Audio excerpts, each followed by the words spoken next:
Jodie Comer, how did you get the role in The White Princess? I found out about the White Princess through my agent. Usually the process is you'll get an email through with the project and the people who are attached to it. So yeah, I think I got sent the first episode, and I went for my first audition, where I met Emma Frost, the writer, Jamie Payne, director, and Lachlan, who produced the show. Um, And yeah, so I had my initial audition, and I think I heard back from that about 2 weeks later on, where I had a recall. And I actually had a couple of scenes from the later episodes that weren't actually written yet, which was quite exciting because I got a little idea of where the story was going to go. So yeah, and then I think a week later I found out that I'd gotten the role. So it was quite a quick process, which isn't usual. It was really nice, but that doesn't happen all the time. Yeah. And what do you think they saw in you? Um. Gosh, I don't know. What I really tried to keep with Lizzie, especially in the early episodes, was just the naivety, and I related to her in a way that I've been a 19-year-old girl myself, and I felt like she had quite a lot of attitude, and she really stood her ground in those early episodes, and I just really wanted to keep a sense of her personality. Um, so maybe that. I don't know. And did they have you test with your co-star Jacob, who played Henry? I didn't actually get to read with Jacob. I'd read with a couple of other possible Henrys, which didn't work out. And then I was actually filming something in Glasgow when Jacob flew over to the UK to audition, and I couldn't have the day off filming, so I didn't actually get to meet him. I met Jacob like 5 days before we had the first day of filming, which was crazy because you would imagine that you would have a chemistry read and you would get a sense of each other, but they loved him, and yeah, and I met him literally a couple of days before, which is exciting.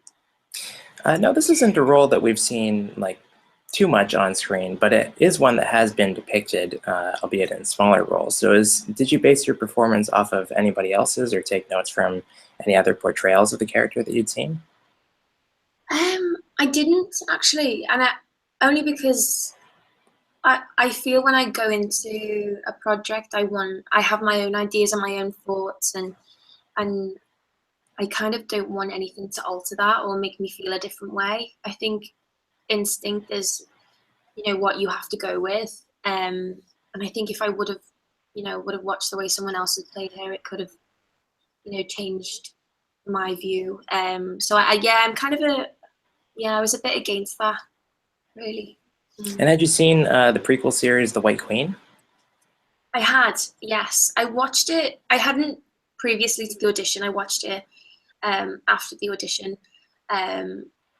just because I felt it was important to see where the story had gone, and then I read the book before we started filming. So yeah, I think it's important to do that just to get an idea and a feel of what the show is going to be like. And even though I do feel the White Princess had a different energy to the White Queen. Now, there are things that they did with the costumes and the hair, but how did you age up your performance, 14 years as you were going through the series? Yeah, I just felt Lizzie had gone through. She had to make so many decisions, and I feel like they really shaped her. Especially when she loses her mother, and just how her and Henry's relationship evolves. She becomes a woman in quite a short space of time. But the costumes helped so much. Because at the beginning of the series everything's quite loose, as well as her hair. The colors are very light, and as the series goes on you can see you know, Lizzie's costumes get tighter, and it's kind of like they're holding her together in a way. You know, it's like her armor, and that really did help with how, you know, it changes the way you hold your body, and you automatically feel different when, you know, you're standing differently. And so all in all, I feel like one could wear.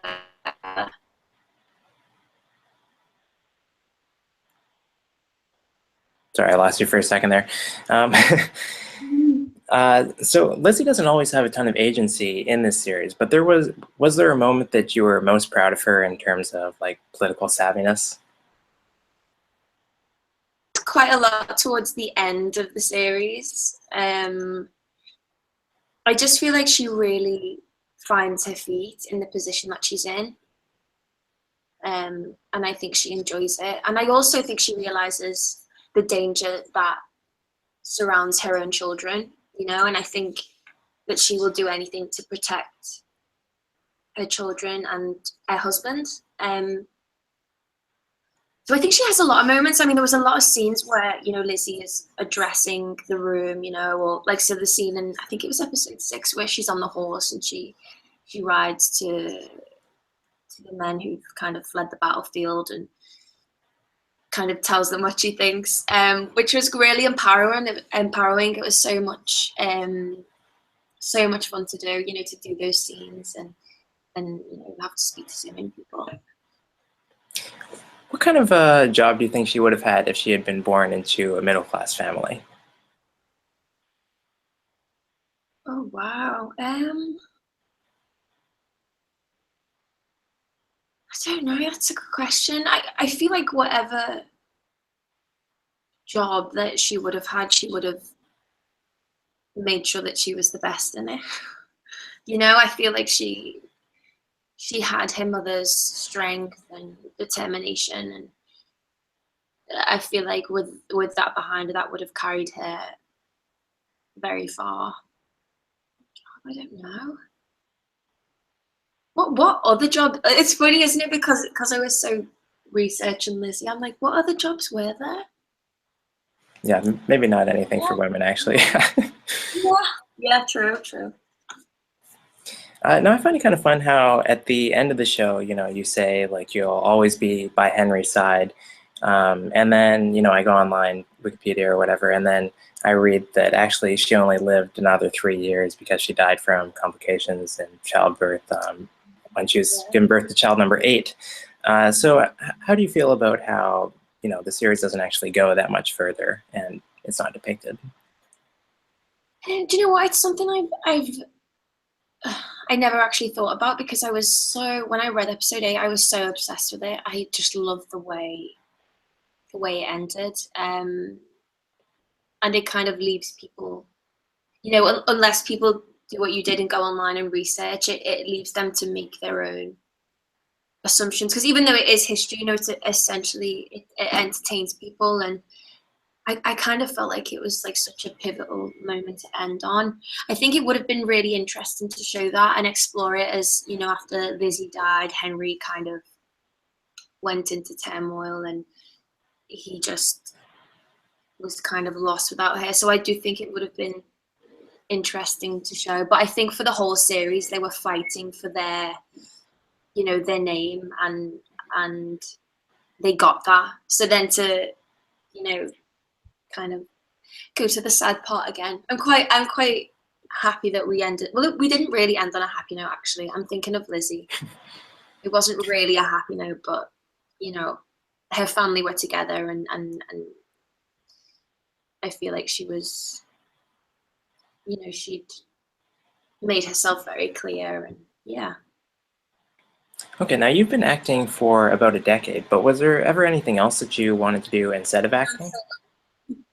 Pardon? That's so long. When you say a decade, that feels like a Yeah. lifetime ago. It's true though. Did I want to be anything else? Did you say? Yes. Yeah. I actually didn't. I can't. I'd never done. I started acting when I was about 13, and it's not something that I kind of like, you know, wanted to do when I was in the womb. Like when I was a baby, I did it. I didn't. It was something that I'd done as a weekend, as a hobby, and then just really found a liking towards it. But now that I do it, I couldn't imagine doing anything else. But I can't remember like having an ambition. It sounds awful, but I kind of feel like when you're 13, you know, you're just doing a thing and you're not really, you know, you're thinking about school and you don't really think about what happens after that. So I don't know. I didn't think I wanted it. I mean, I was always singing and dancing and doing that kind of stuff. So I guess something to do with that. So I think I'll speak on behalf of our fellow 24-year-olds everywhere that we're very proud of you that you were nominated for a BAFTA this year. Can you tell me about that experience? Yeah, well, I mean, BAFTA is huge, and it's something that I still think about and I can't really take in, even though it's been and gone. And it's not, like awards in general are never something that are on the forefront of my mind, or after we've finished it. If it's something that if happens, it's like the cherry on the cake, and it's lovely. But I totally had forgot about it and wasn't aware that the nominations were coming out. And then I'd woke up and I had a text off my friend, and she was like, she had just wrote BAFTA and loads of exclamation marks. And I was like, what? And then I went on my Twitter and I seen it and I was like, oh my God.